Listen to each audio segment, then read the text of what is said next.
and it forced me to be more productive and more thoughtful with time. What's important? Look at this bald eagle. Wow. Look at that. Wow. He's got a fish on him, doesn't he? Yeah. Holding something. How cool is that?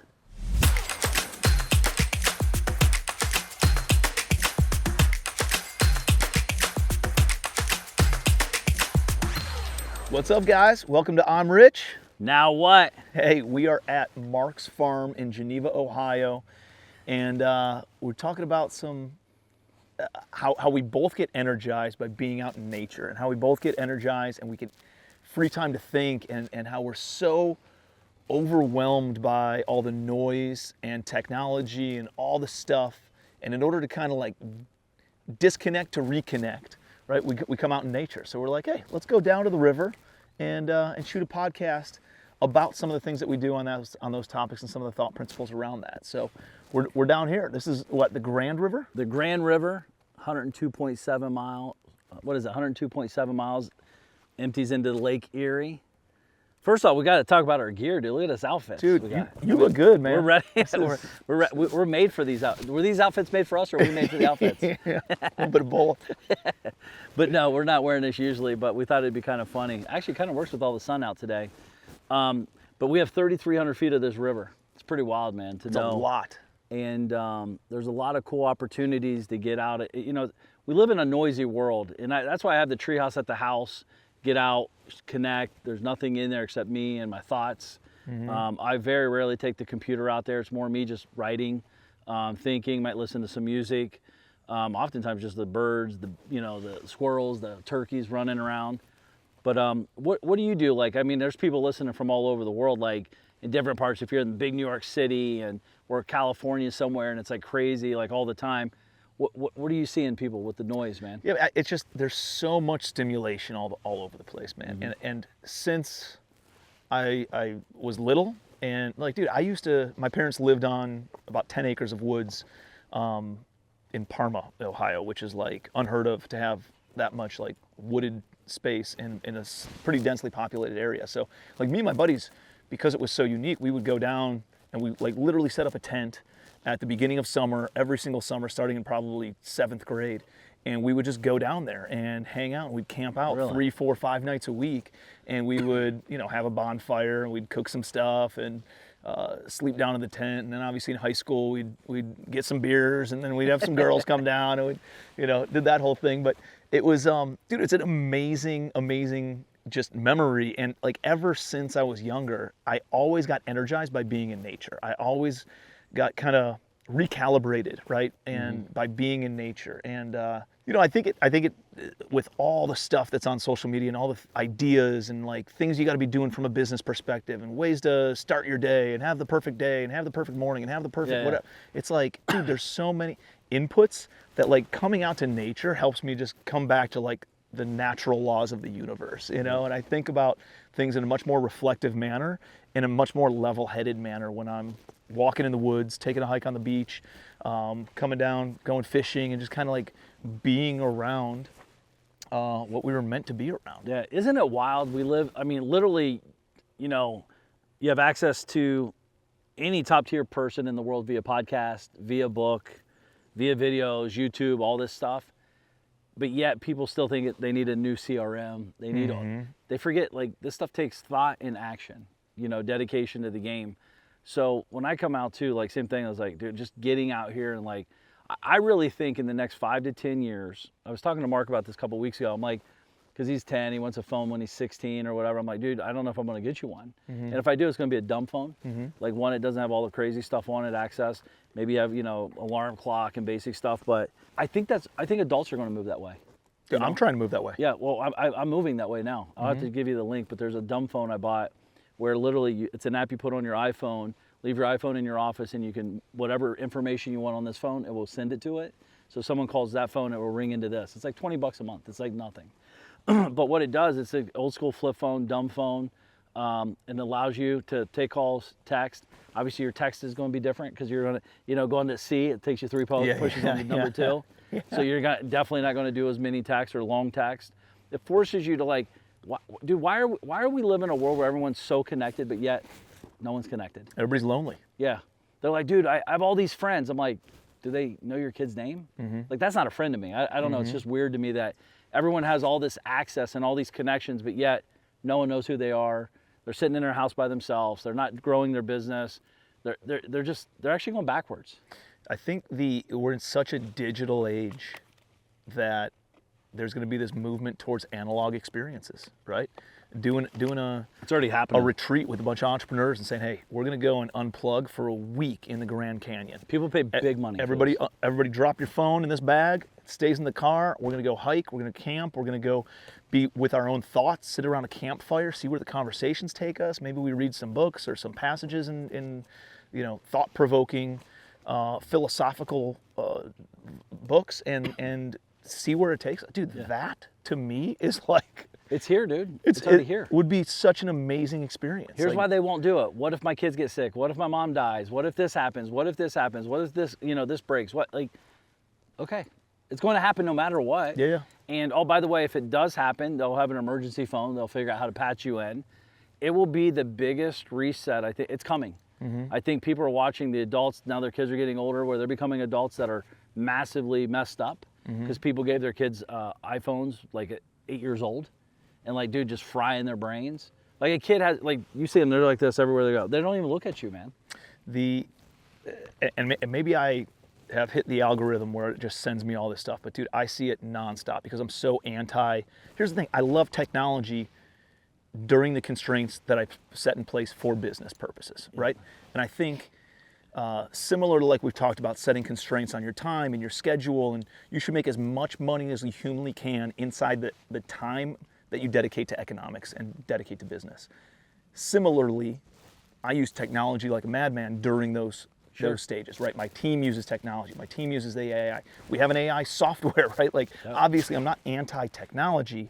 I'm anti-overuse of technology. I'm anti-letting it dictate your life 100%. as opposed to you being the director of your life, right?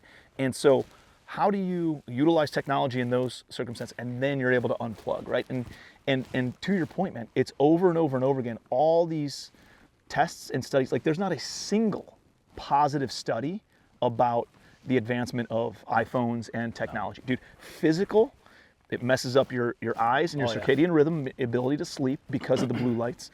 It messes up, I was talking to our chiropractor, and she said that people under the age of 40 have worse necks and backs than people over the age of 40 because they're just like head down on their phone all the time. Not only that, but you get the EMF waves that have shown to reduce bone density and create cellular mutation, right? And potentially create cancer.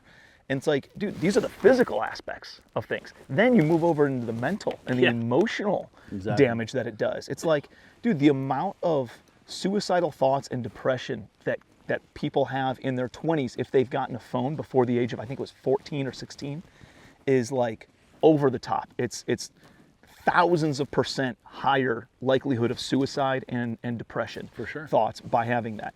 Then you get the bullying, then you get all, dude, and it's like, why are we as a society so enthralled with giving our kids these things? It's fucking lazy parenting is what it is. Oh, massive lazy parenting. In order to just buy back time to be able to unplug. But, well, dude, what if you unplugged as a family? What if you did this shit together as opposed to putting your kids in front of a screen so that way you can go and veg out? It's not just lazy parenting, dude. I think the parents are doing the same shit the kids are doing.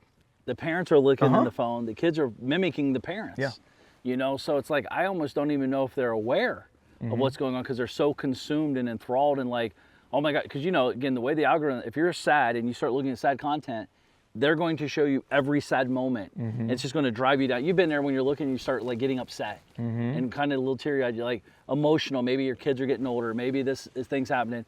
And they're going to play on that. They're not going to feed you positive inspiration stuff. Again, there's people, very, very smart people sitting around in a facility like, how do I get more eyeball time of Tim with my app? Every app created is how do I get your time? Think about that, dude. They take people from the tobacco industry and from the casino industry, the psychological components of it, and they hire them by Meta and Google and all the different food companies too. all the food companies, all of them, and they figure out ways to make it addictive. And like, guess what? Our kids' brains have zero chance to compete against that. So it's our job to put guardrails around it and educate our kids, right? Like, it's not just being the strict parent that, doesn't let your kid go out and doesn't let your kid, whatever, and then all of a sudden they turn into raging alcoholics, or we've seen that play out. And I don't want my kids to be that with technology. And so I'm like, listen, I got to educate them over and over and over again. And the more I educate them, the more I sell myself. I'm like, yeah, I have to put my phone down. Dude, they're watching. My phone's a tool. Like, we make money and we're able to feed our family through this phone. So like, I have to be on it, but that's not even an excuse. No. It can be used during the business hours. And then I try to unplug, turn it off. Dude, I saw something. Somebody just has a charging unit right in their, like the atrium of their house, or like the garage, entry room. And they have a table with a charging station, and everybody has to put their phone down there as soon as they enter the house. Love it. Not allowed to be in any other room. Yep. So now you're not going over there. Even guests, when they come over, they got to put their phone there, and people, they thank them. Yeah. You're like, oh my God, this is amazing. Thank you so much for forcing me to do that, because otherwise the awareness isn't there. Dude, I went to this private cigar club, and as soon as you walk in, they have like a person there, and their job is to take your phone, put it in a thing, and stick it in a lock. I love that, dude. Dude, I was with my buddy. He started hyperventilating. He's like, I didn't know. Like, he started freaking out. Really? Oh, dude, yeah. He was like going nuts, and I'm like, dude, it's your phone. We're here for a couple hours. And what if my mom? What if this? What if that? And I'm like, well, what if 2 everything's hours? fine, Like, it's gonna happen. It's happening anyways, right? So, but what was cool is obviously a lot of celebrities there, a lot of business stuff going on, a lot of interesting conversations. So what they know is like, dude, we'll just disconnect people to connect them. But I do think, one thing with our kids that we always tell them is like, we go to a restaurant, we see kids, their mom and dad's feeding them while they're looking at an iPad. And I'm like, what do you guys think about that? Like, that's not good, Dad. I was like, you think you'd get away with that? They're like, never, right? And it's like, why? I was like, guys, it's not that it wouldn't be cool to do that sometimes, but the problem is our job as parents is to protect your brain and do what's right for you, not necessarily what's cool for everyone else. I don't care if your friends do it. I don't care, because one of Mark's friends got a phone at 10. And I was like, well, I got to talk to his parents. And Mark's like, well, Dad, it's so, like, when can I get one now? Because it's like stimulating him. I'm like, dude, my conversation doesn't change with what we've talked about. Because your friend got it doesn't mean you're getting one anytime soon. If anything, I'm going to talk to his parents. He might lose his phone. Because why would they do that to a kid? It's child abuse. It's child abuse. It's they're either grossly negligent and they don't know any better, or it's grossly selfish and they do know better, and it's fucking child abuse is what it is. It is. And it's like, either one of those is bad. Either one of those is the wrong answer. Either one of those is not okay to implement. Don't we all want our kids to be better? Like, if you have a problem with technology, you're overusing it and it's like consuming your life. I don't know about you, dude. Like, sometimes, like, when I get done with a busy day, like on the phone, like calls and emails and texts, I'm getting done, I'm like, I need a break, dude. Like, my brain's on fire. And I'm an adult, I'm semi-aware, and I still get stuck in it, So if you know that, don't you want your kids to be better? Like, yes, you're not gonna be the cool parent, but that's okay. I'm not trying to be cool, you know? Yeah, I mean, they'll thank us like wildfire when they're older, man, because of that, because they won't have all the disease, all the humps in their neck, because they won't have like all this depression and anxiety and all these other issues that other people, all their friends are going to have, because they had easier access to technology. Well, dude, they have cyberbullying. They have all this weird stuff, right? Like, that exists now. This is maybe some real stuff, but think about literally everything you do gets recorded. Did we talk about this a couple weeks ago on the show? Where, like, people don't dance anymore because they know they're going to be recorded and made fun of online forever. Right? Picture it like when we were kids, you got there and dance and act stupid, 10, 12 years old, whatever. Now someone's going to record it and they're going to share it to the whatever in your little circle friend. They're like, dude, you're a terrible dancer, blah, blah, blah, blah, blah. And you almost are ashamed to do it. Like, kids aren't doing stuff like that, dude. Going up and getting rejected by a girl. Like, at a bar, 17 years old. Here goes Tim. Oh, dude, they got you. Whatever. Now you're so afraid to do it, you just don't do it. Right? So they're talking about, like, kids aren't even having sex until they're like 30s and 40 years old. Like, it's wild, right? They're so afraid. It's a lot harder to grow up in this world than it is the world that we grew up in, because of that. You can't be yourself. You're always worried about other people. And at that age, you're always worried about other people, right? Yeah. It's not until I forget who said it, but one of the comedians, he said, yeah, in your 20s, you're worried about impressing other people. In your 30s, you don't care about what other people think. In your 40s, you realize nobody was even thinking about you in the first place, right? Exactly. But guess what? These kids are 10, 11, 15 years old. Dude, all they think about is what other people think about them, right? Dude. And so it's like such a horrible time to weaponize them with that. Dude, parents are doing it for them though. They're creating YouTube stations for them. They're having them do, like, I know this lady, her husband and wife, they're letting their daughter, she's younger than Mark. She like might be 8 or 9 years old. Dude, she's online dancing. She's online like showing stuff and like very articulate, like she's doing a good job with it, but like, dude, the parents are like creating like this person that is not real. Like I know the little girl, like it's very, so now she's gonna like carry that on thinking that's who she is, you know, forever possibly. But I'm always afraid of that kind of stuff, man. I think we gotta do a better job at protecting our brain, our kids' brain, people around us too. Yep. Like you said, be the person that when they come into your house, by the way, when they come to the event, no phones. It's stuck. No computer, no phone. It gets stuck in a thing. I love it. Right? Like a safe. So they don't even know that yet. They're going to freak out, right? But that's freak out for a moment. But like you said, you don't have to appreciate me now, but you'll respect me in 4 hours when you're like, oh my God, I have 4 hours of like, this is amazing. Why do you think when people fly, they're so productive? You know, they're not on the internet. They're going international. Dude, 14 hours in the plane from here to wherever, like, you still get work done. You still get stuff done. And maybe getting work done is not doing work. You know what I mean? So big opportunities here. It reminds me of like when I used to live in New York, they were talking about putting cell phone towers down in the subways. And people are like, hell no, absolutely not. We want That's their time away. Yeah, this is our time away. It's our time to unplug. We don't want this. And can you imagine, not just personally not like being able to unplug, but like, dude, the person next to you now watching videos and like acting like an idiot or recording some nonsense or like, you know, trying to, how much of a distraction that is for everybody else. And I think they eventually, I don't know, I haven't ridden the subway in New York City in 20 years or something, but I think they put them down there. I think they have cell phones down there, and it's just like, dude, you can't escape it. So the question becomes, in a world where you can't control other people, and in a world where you can't control your kids, friends, parents, and in a world where other kids are going to have access to things, like how do you put these constraints in place? How do you educate them and get them on the same page with you in alignment? You got to start with yourself, right? Start with yourself, understand what's going on, and then, because monkey see, monkey do, man. You know, you talked about that with your daughter. Daddy, Dad, one second. You know, like there's always one more second, but there's not that second's gonna be around forever. So I think us getting very serious about it. Like I said, I'm moving more towards that way. Very, like I was a very late adopter to the iPhone. I had a flip phone for many years after it was out, and I might have been more productive, dude. I really might have been. I definitely had my days more segmented.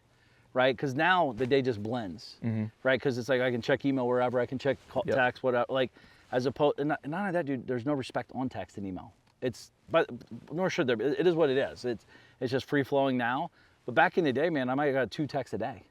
You know, now it's like many. I've gotten 20 probably while we're sitting here. Yeah. You know, as well as you. So it's like these different things. Like, I think we got to educate ourselves, educate our kids, be conscious of it, but get out and like life.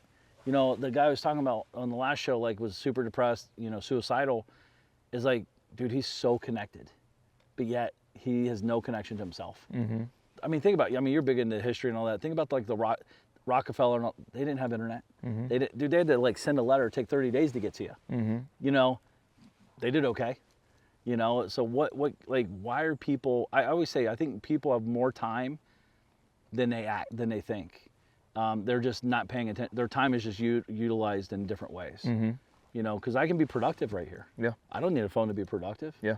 You know, now when I go back home and in the morning or afternoon, whenever my time's slotted, now I have an hour I got to execute fast, as opposed to I have 24 hours to get it done whenever I get it done. It just forces you to get very creative with results. I find that, you know, when I'm more plugged into a phone, dude, it feels like it's dictating my schedule and life is happening to me, right? Versus me dictating how I want to spend my day. And so if I unplug and I put the phone down, dude, I can just be so much more focused on the things that I actually care about versus life just happening to me, right? Now I can actually design it a lot better by being unplugged. And I think it's just, you know, again, how do you live inside those constraints? And to your point, one, we got to be aware ourselves.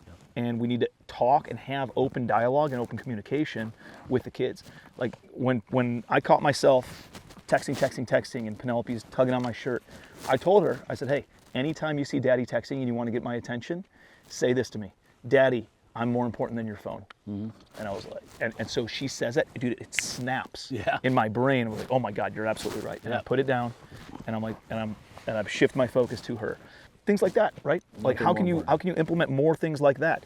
I can't dictate my kids to not use a phone if I'm also on my phone. Right. So we have certain constraints in the household of when we can use the phone or be on a tablet or watch a screen in any capacity. Yep. And guess what? If I am working from home and the kids are home, like right now over the summertime, I'm not working from home.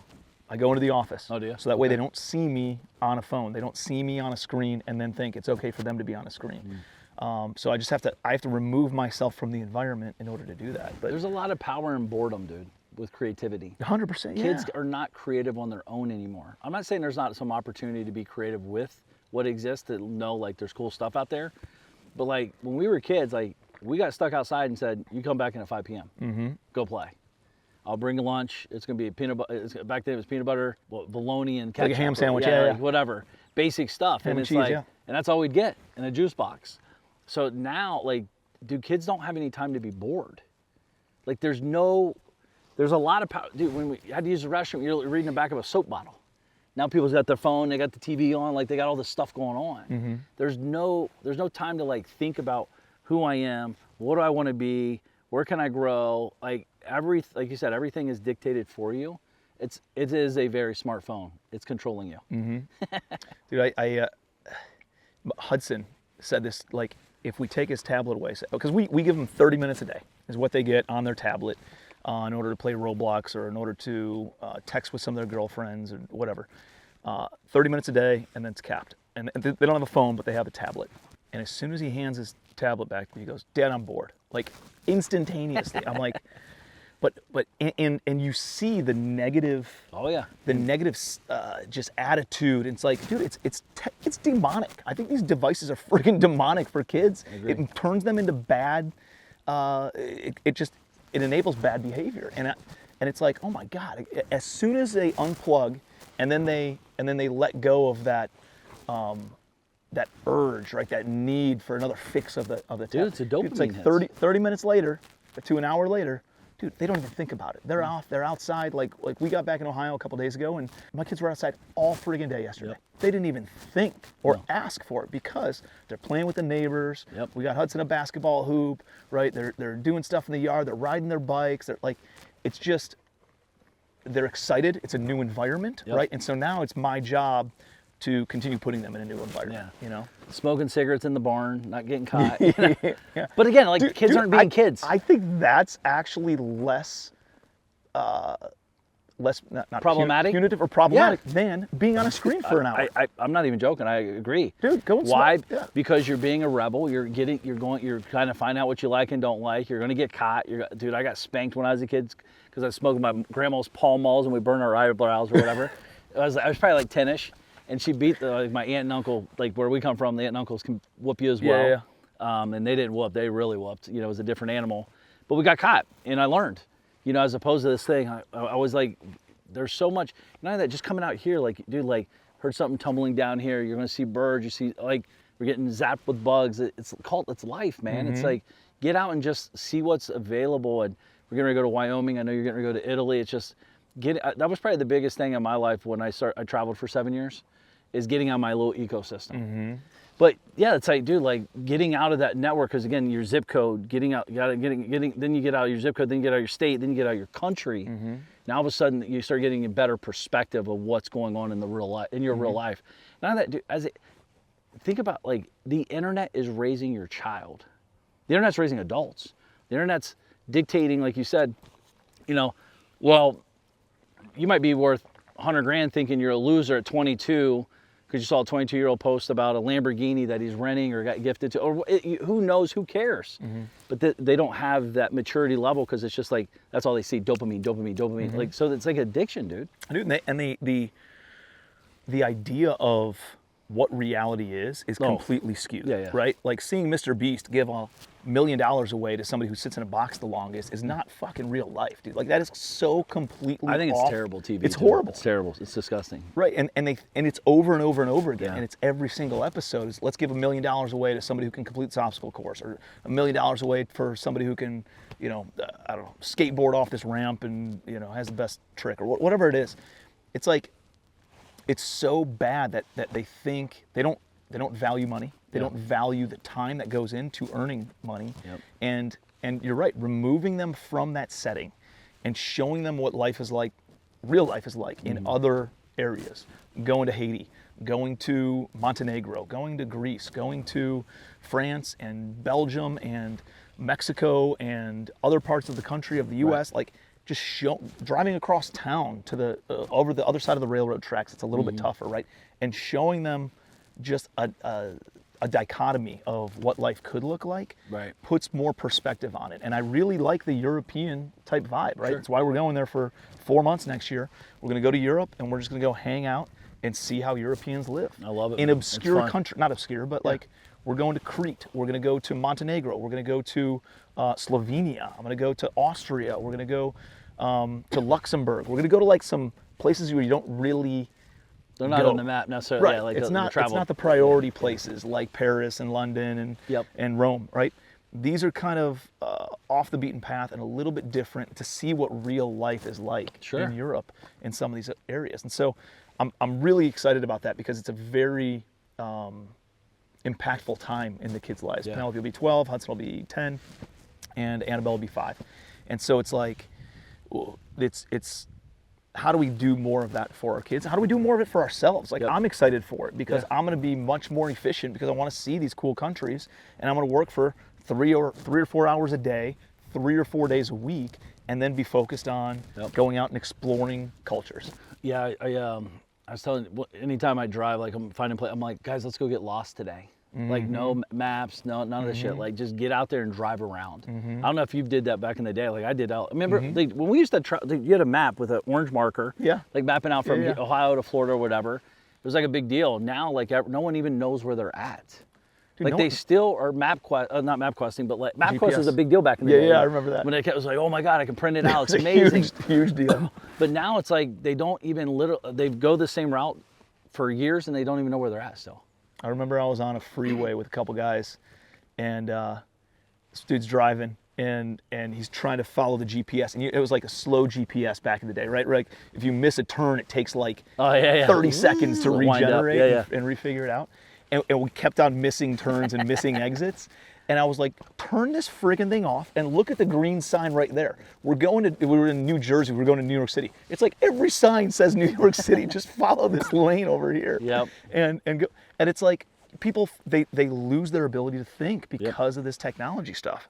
Well, again, it's designed not to have you think. It's designed to think for you. Yeah, to tell you what to think. To drive you through a direction. Again, like you said, there's very smart people sitting in an office somewhere saying, we're going to control their mind, we're going to guide them. Why do you think they make all their money in advertising? They know your buying behavior. They know what you're looking at. They know what you don't want. They know what you like. They're telling you. They're guiding you to it. I mean, again, consumer debt's up. People are buying shit just to consume for no reason. A lot of people are buying, they don't even know why they're buying. But Facebook, all these companies know why you're buying. They're guiding you to it. The society today has given the purpose of existence to us to just create, to produce and consume.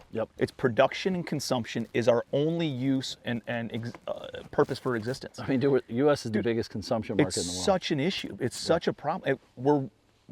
We are so much more than that, right? But because we allow ourselves to be subject to all these this onslaught of ads and all that stuff, it's like, dude, we need to unplug. And again, it's a great resource. It's a great thing while we're utilizing it.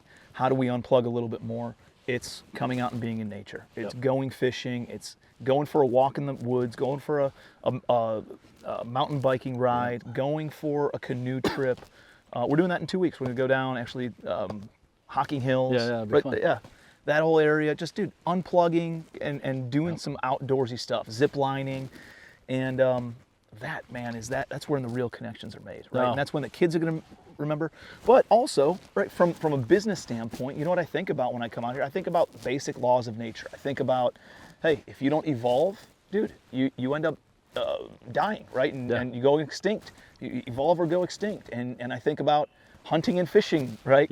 Type things of like business strategies. Hey, there's hunting strategies to bring on new clients and things that you can quantify in that. But you also need some lures in the water, and so when the right person comes by and they can bite, and you can. And so I think about that kind of stuff when I'm out in nature. And that's together. the blocking and tackling and the simplicity of what life could be built on and what business principles are built on. And it doesn't have to be more complex than that. No. And by unplugging and being out in nature, it helps me do that. Well, and nature shows you it's seasonal, right? Because where we're sitting 2 months ago, it's about 8 foot higher, right? We would not be sitting here. We have cameras all over here, and it's like I mean, it's very mean. It's raging waters. Trees are falling. You know, like it's harsh. It's rough. But now we're here. It's beautiful. Bald eagles flying. It's a perfect day. 70 something. Like this is what life is about, right? So I always think it gives you contrast of like, you know, if you're having a hard day, just get out here and realize, especially when you see an animal getting killed by another animal, it could be way worse. You know, it could be way worse. You could be, dude, I'm always telling the kids, I'm like, you could have been a fucking squirrel, dude. Like for real. Like, you know, you didn't pick your mom and dad. You know, we had you. You didn't have us. So it's like, you know, that's the world we live in. Just that piece alone, you could have been born in a way different world, way different country, way different, you know, economical situation. Just life could be drastically different. So be thankful, but also no, don't piss it away on all this stuff we're talking about, man. So no, I love this stuff. I genuinely think GPSs are going to go to more of a mobile device, not on a cell phone anymore. I think people are going to go back. I really think people are going to go to maps. I think people are going to pick their head up, you know, lift your head up and look. Like it's beautiful out here in the world. Connect with people. Go to dumb phones. Dude, go grow something. Yeah, grow something. Go grow something, right? I got one of these hydroponic things for my kitchen where it like germinates the seeds, and we planted some. You grow it and smoke it? Some jalapeno. Yeah, not that kind. But we grew like some jalapenos. Like jalapenos and the strawberries, the only two things. I planted like 12 different things. Only 2 of them ended up actually germinating. But dude, and then I take it, I transplanted it into a pot, been watering it, had it out on my porch, dude. I've never grown anything in my entire life. And I go out there and I pluck a jalapeno once or twice a week, and I eat it with steak or chicken or like whatever I'm eating. And dude, it feels so good to consume something that you actually produced in that regard. Man. And I know you got the farm here, and you're growing the grapes and some other stuff that you guys have going on. It's like, dude, that's so fulfilling to see the actual. And again, the principles of life, dude. You got to plant, you got to cultivate, you got to harvest, and it takes time, and it's not instantaneous, and it's like a seasonal thing. And us doing that is a great reminder, as well as sharing that with our kids. No, I agree, man. And then seeing the process, like, you know, patience. The kids don't have patience anymore. Amazon's messed that up for everybody. I want it now, today. Instant delivery, Uber Eats, all that stuff. It's just, you know, there's nothing, just patience. Take your time. So, no, man, I think this is a good episode.